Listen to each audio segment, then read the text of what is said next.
सभी पत्रकार साथियों को बहुत बहुत बधाई नव दुर्गा के अवसर पर। और क्षमा भी चाहते हैं कि हमारी आप सबसे लंबे समय के बाद मुलाकात हो रही है।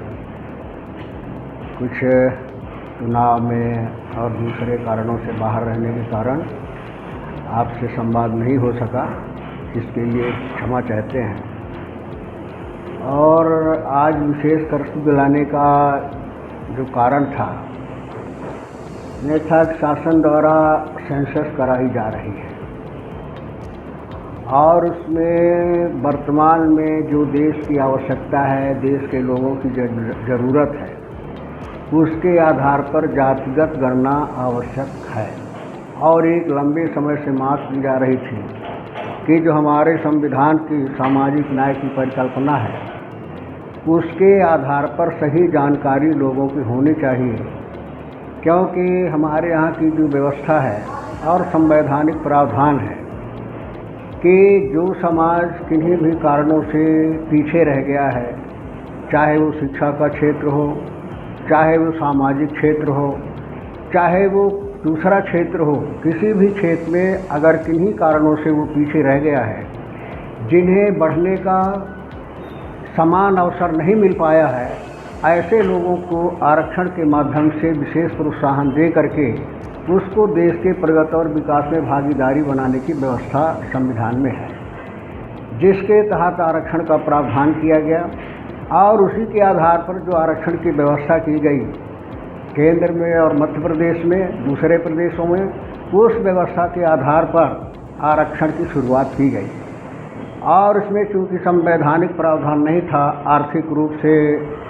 जो पिछड़े लोग हैं, लेकिन ये महसूस किया गया समय की आवश्यकता के आधार पर कि जो सामाजिक और शैक्षणिक रूप से सक्षम हैं लेकिन अगर आर्थिक रूप से विपन्न हैं, ऐसे लोगों को भी विशेष सुविधा की ज़रूरत है और उस विशेष प्रावधान के आधार पर उनको भी आरक्षण की व्यवस्था की गई। लेकिन आज हो रहा है कि जिसकी जितनी संख्या है, जिस तरह से उनकी सामाजिक और आर्थिक और शैक्षणिक परिस्थिति है, उसके आधार पर जो उनको प्रगति और विकास में हिस्सेदारी मिलनी चाहिए, शासन प्रशासन में भागीदारी मिलनी चाहिए, आज वो भागीदारी उपलब्ध नहीं हो रही है। जो बजट का आवंटन भी होता है, बजट का आवंटन का लाभ भी उनको उस तरीके से नहीं मिल रहा है जिससे उनकी आर्थिक स्थिति अच्छी हो, उनके पढ़ाई की बेटर व्यवस्था हो, उनके सामाजिक संरचना की व्यवस्था हो। इस तरह की व्यवस्था नहीं हो पाने के कारण जब भी कभी ऐसा प्रकरण सामने सरकार के सामने आता है, न्यायालय के सामने आता है, तो सबसे पहले सबूत मांगा जाता है कि भाई आप किस आधार पर कह रहे हैं, आपका आधार क्या है कि आपकी आबादी इतनी है, इस वजह से इतना मिलना चाहिए। तो उसका कोई प्रामाणिक आधार नहीं है। इस वजह से ज़रूरी है कि उसके एक प्रमाणित आधार हो, जिसके लिए ज़रूरत इस बात की है कि सेंसस जाति के आधार पर सेंसस कराई जाए, गणना कराई जाए, ताकि उसके आधार पर उनकी जो भागीदारी हर क्षेत्र में सुनिश्चित होनी चाहिए, एक अधिकृत आंकड़ा आ सके, अधिकृत जानकारी सरकार के पास हो, जिसके आधार पर कोई योजना बनती है, कोई प्लान बनता है, कोई नीति बनती है, तो उसके आधार पर बनाए ताकि उसका लाभ उन लोगों को भी मिल सके। इसलिए जातिगत गणना आवश्यक है। इसके आधार पर कहीं पर आज 6% है, कहीं किसी चीज़ में 5% है, किसी में 27% है। तो ये भी एक सुनिश्चित हो सके कि जो किसी वजह से आरक्षण की विसंगति है, वो उस विसंगति को दूर किया जाए और जो उनको वास्तव में जितना आरक्षण का लाभ मिलना चाहिए वो प्रत्येक वर्ग को आरक्षण का लाभ मिल सके। इसलिए ज़रूरत इस बात की है नए परिप्रेक्ष्य में कि जातिगत गणना कराई जाए। और जो हमारी वर्तमान में सरकार है ये कराना नहीं चाहती है, ये पिछड़ों की बात करती है और पिछड़ों के अधिक कहीं मंत्री बना करके, कहीं संगठन में ले करके, और ये देश की जनता को कोटा बताने का प्रयास करते हैं कि देखो हमने पिछड़े वर्ग की भागीदारी दी है। लेकिन वो भागीदारी कैसे है?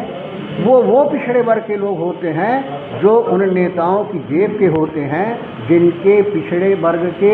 जिनके पास गरीबों की कोई आवाज़ नहीं होती है, कोई योजना नहीं होती है, उनके हक अधिकार की लड़ाई लड़ने की कोई हिम्मत और साहस नहीं होता है, वो केवल सरकार की बात का, सरकार के गुणगान करने के अलावा कुछ नहीं करते और समाज को इस रूप में गुमराह किया जाता है। लेकिन जिससे समाज को फ़ायदा होता है, समाज की भागीदारी होती है, वो निर्णय सरकार नहीं कर रही है। वो सेंसस कराने के पक्ष में नहीं है, वो नहीं चाहते कि पिछड़े और गरीबों को उनको पूरा हक मिले, वो नहीं चाहते कि उनकी भागीदारी शासन और प्रशासन में हो, वो नहीं चाहते कि उनके बच्चों की बेटर शिक्षा हो, वो नहीं चाहते कि उनका अच्छा भविष्य हो। इस वजह से उसको उठा करके रखना चाहती है। सभी चाहते हैं कि सरकार को तत्काल जो सेंसस हो रही है उसमें इस चीज़ को शामिल किया जाए कि जातिगत गणना कराई जाए।